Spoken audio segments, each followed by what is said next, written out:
I spent a month learning how to script to make my dream game. In this video, I'll take you through my month's process of me learning how to script, which tools I used, and the progress I made. Throughout this process, there were many ups and downs where my motivation waned and where I hit a wall and couldn't understand the scripts I was writing, and how I overcame that and produced a little something that I was a wee bit proud of. But of course, I have much work to do, so I can learn as much as I can in order to make my dream game. Please watch to the end to see where I talk about future plans, how to become a tester for upcoming projects, and how to join my Discord. Throughout this video, I used Roblox Learn, scripting YouTubers, and large language models to learn what to do throughout the video. As you will see, starting up, I had a very basic understanding of coding and scripting. I did try and learn in the past, but not much stuck with me, especially since it was years ago. More recently, I will admit, I took a bioinformatics class which dealt with coding in R and such, so I do have a little basic understanding. For the first week, I mainly used Roblox Learn to learn the fundamentals of like Lua and Roblox Studio. The lessons admittedly took me a long time to get through. Most of the first week was just me doing the lessons and not much on my own or not much exploration. The earlier lessons taught me fundamentals like variables, properties, events, and loops, and some other stuff. If you're starting off scripting like me, I'd recommend that you also do like Roblox Learn, like the Roblox Learn lessons and stuff like that. But what do I know? I'm literally just starting out. Following the lessons was very simple, I can't lie, and can low-key be done pretty quick if you stick through it, but I tried to take my time and aim for understanding and being like able to apply everything that was taught. So that's why it took me a little longer to like get through like the lessons, because for most of the project I was stuck on like the basic Lua lessons. At the beginning of each session, I tried to take what I learned from the last session and apply it. So like in the first session, I learned how to make parts that switch colors when the game started. And then at the beginning of the next session, I tried to like replicate that on my own. And obviously that was like a pretty easy script. Like as you can see, it was very simple, just a couple of lines of script. After that, I learned how to use functions and how to connect them to events, like touched, for example. With this new knowledge, I created a bridge that had a button, and when you press on the button, it turns on the bridge so you can walk on it. And then I also made a door that like when you touch the button, the door opens. I also learned like how to use parameters and like what parameters are and stuff like that. So that then led me to, at the beginning of the next session, I created blocks that turn blue and green when a certain button is touched. And for some reason, it was incredibly difficult for me. Looking back on it now that I've legit been scripting for a full month, and I can see my simple yet dumb mistakes, but in the moment I was so lost. Like I literally couldn't for the life of me figure out why it wasn't working the way I wanted it to work. I ended up searching why it wasn't working, and you know, it gave me the answer, but I was working on this for like 30 minutes. Any advice for anybody who's also just starting out? I would say try to work on it for a little bit, and then like it's okay to search it up. I think you could like search it up if you use like AI or like a forum or something like that. I think it's okay to search it up, because honestly, I mean, that's how you learn, right? Like you can't know what you don't know. In the next lesson, I learned how to make a kill brick and some power-ups. I know, so revolutionary. At this point in time, the scripts were getting more and more complex, with like the new lesson giving me a script that spanned over 30 lines, which was, you know, I mean, quite different than the scripts I had before. Like if you remember the color changing script, it was literally like 3 or 4 lines. I ended up learning how to make like a little weird race that like when the game started, the race happened and you had to like touch a certain line. It's in the lesson. You guys know what I'm talking about. At the beginning of my next session, I tried to make the race repeatable and not have it start at the beginning of the game. This ended up taking about 20 minutes and like a whole lot of confusion. I was literally like losing my mind on like how to get everything to work. I want to note and say that like these little challenges that I have for myself, that I have like at the beginning of the scripts, where like I try to apply the knowledge, I'm doing this mostly or basically all on my own until I need help. And yeah, like after a lot of failing, I definitely need some help. But like there were a couple that I could do like completely on my own, like, you know, the color change script. And now the week was beginning to wrap up and close. But before my first week ended, I learned about loops, which I use to make a light that changes brightness over and over again, like goes darker and then brighter and then darker and then brighter. This was of course, you know, a Roblox lesson, but it wasn't a bad one. Now at the end of my first week, I was definitely feeling underaccomplished. I felt like I hadn't really learned much and could barely do anything on my own. But I tried being patient with myself and I wanted to stick to the Roblox lessons. Even though progress was slow and I wasn't really like doing much on my own, I decided like, okay, like let me give a couple lessons because I really needed to learn the basics, like before I was able to do anything on my own. I ended the week with about 6 hours of learning time, which is a lot under what I really wanted to do because I wanted to dedicate 2 hours per day, or at least 1 hour. But I didn't make either of those goals. Just short of the 1 hour per day, but there were some days I missed and some days I did a couple extra hours. So it kind of like evened out to 6. With the start of week 2, I was low-key getting bored with the Roblox lessons. Like they were having me do things that I felt like didn't really pertain or interest me. I mean, I know, like, you know, I need to know all the basics and da. But like I wasn't really applying them in an interesting way. So like, yeah, like, you know, I do now like realize that everything I was doing was important to like my learning, but I was still very bored, and that's a big problem. Like I think finding a way to keep yourself interested is important because like how else are you going to continue? The first lesson of the second week was me making like an obstacle course with a Surface GUI, and the Surface GUI had a timer on it that like resets when a button gets pressed and allows the bridge to be walked on while the timer is still active. I think it was a little complicated, but it was genuinely like not that bad. The next lesson was nested loops, which are just like loops in loops. And I'm not gonna lie, it was low-key like the most boring lesson I've learned throughout like the whole of like all of my sessions. And I genuinely didn't retain much information from it at all. I was legit just copying whatever the lesson told me to copy, and I ended up making like this weird tower, and that's really it. But it didn't help that the code for the tower was also really confusing. So like I feel like that was probably like one of the worst lessons that was out there. After that lesson, there was a small lesson in arrays and dictionaries, which was definitely the second most boring lesson, right behind the nested loops. Like I'm getting hit with back-to-back boring lessons, and it's really killing my motivation to continue. Like around this time, I would literally stop midway through a lesson and go do something else. Like that's how bored I was getting, which was something like I hadn't been doing before. Like I would sit through each lesson fully.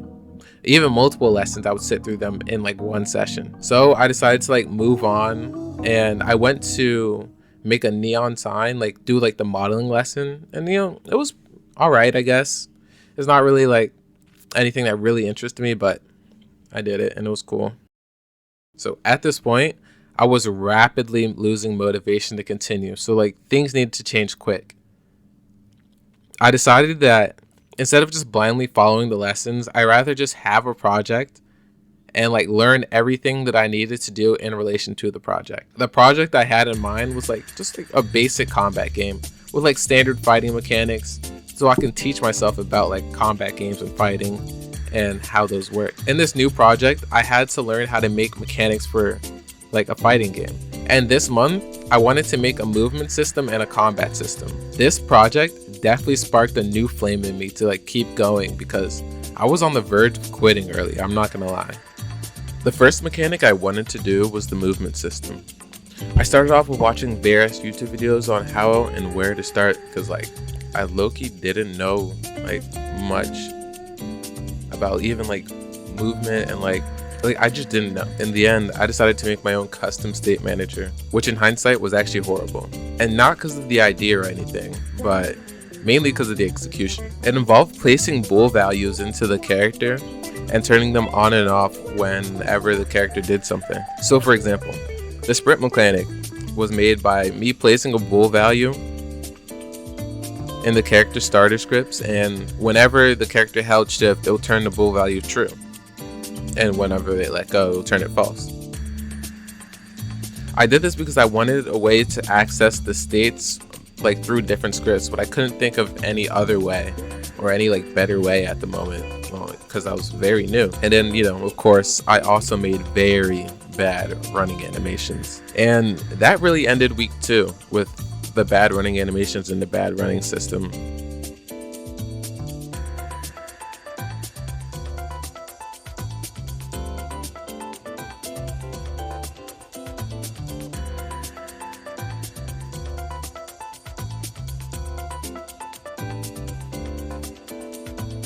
At this point, I was still very motivated and 100% focused on improving the current systems.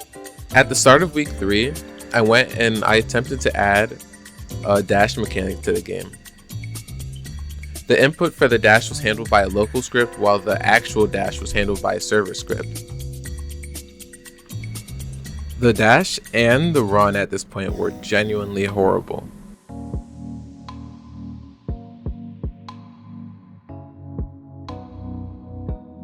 I kept going back to the animations to try and improve it, but none of the animations ever really looked right. So in the end, I decided to make a big change, and I went from R15 to R6. And it was mainly because of how weird it was to animate. Though in the future I may use R15, but I'm not comfortable with it at the moment. I ended up spending a lot of time watching YouTube tutorials, and then I stumbled on R the Dev and Katana Blade, which are like low-key the holy grail of Roblox YouTube tutorials. After I found those tutorials, I ended up revamping my whole system, like my whole running system, movement system, and especially the state manager system. R the Dev's tutorials basically informed my new state manager, which uses module scripts to hold the information instead of bool values placed in the character.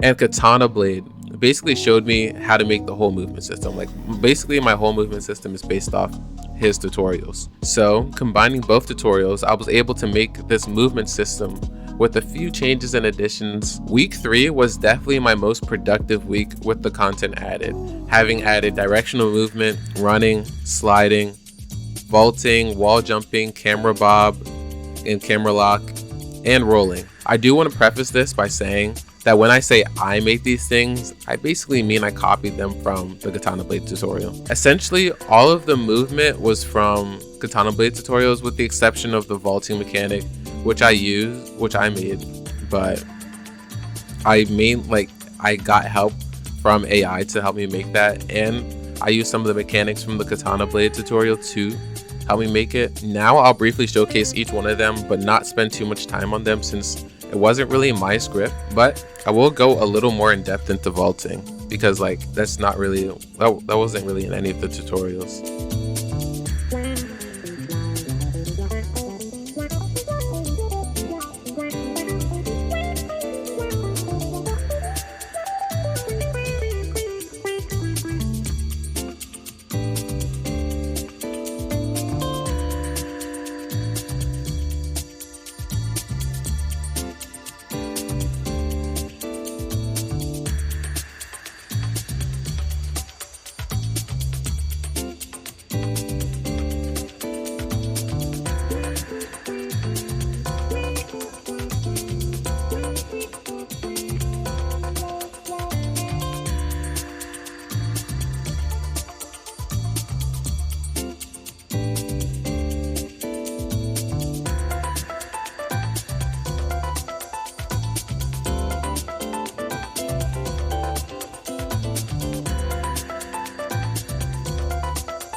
The vaulting works like this.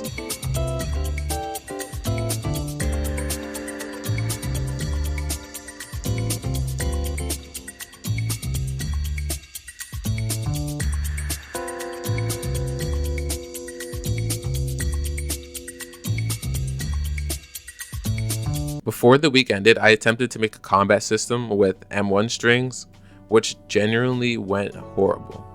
I didn't use any tutorials to do this. I basically asked AI to do it for me, and it was very buggy and it wasn't working well at all.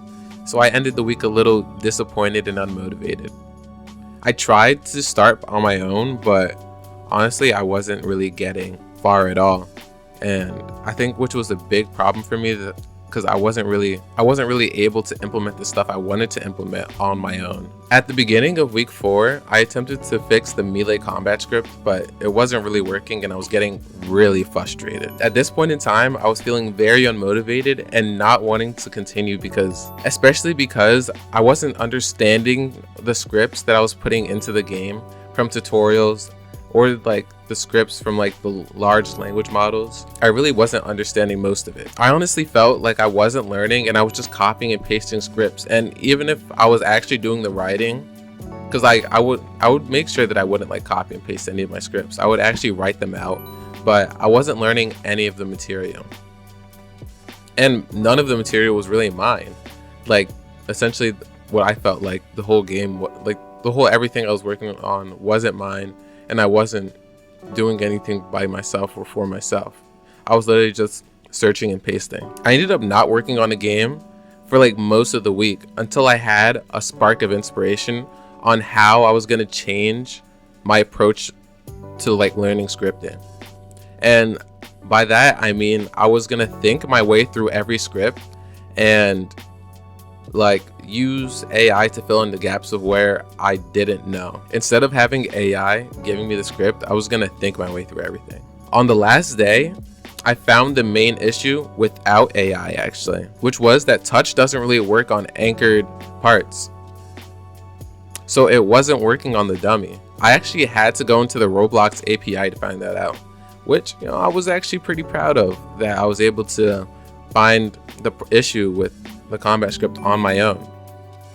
I then reorganized all of my scripts, making the state manager stay in one folder. I made a configs folder. Well, I made that a long time ago, but I reorganized all of my scripts. And then to finish off this month and this video, I made a blocking mechanic, which I tested with my friends, but unfortunately, I don't have the footage for that, but just know it works. They also did help me find a whole bunch of bugs. Thank you for that. So that was my month learning how to script in order to make my dream game.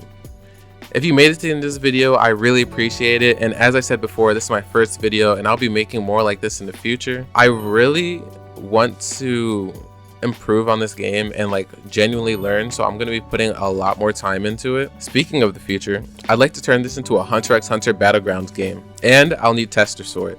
So I would really appreciate if you'd subscribe and join my Discord. You can also join my Discord if you're a new dev who wants to learn along with me or something, or you could join even if you just want to hang out. I'm open to it all. I appreciate you watching this video till the end, and trust me, there'll be many more videos coming.